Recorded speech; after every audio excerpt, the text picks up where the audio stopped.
বিপ্লবী যারা, এরা ভালো করেই জানে যে এদের যদি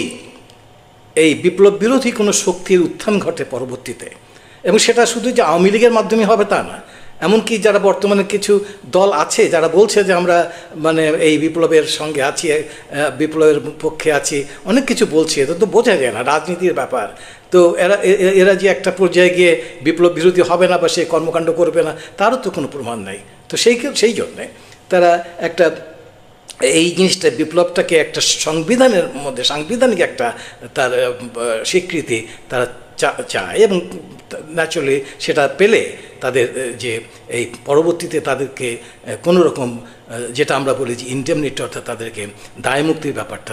স্বীকৃত হবে, সেটাকে নষ্ট করা যাবে না, তাকে বিচার করা যাবে না, তাদেরকে শুলে চলানো যাবে না। তো এই সমস্ত কনসার্নগুলো রয়ে গেছে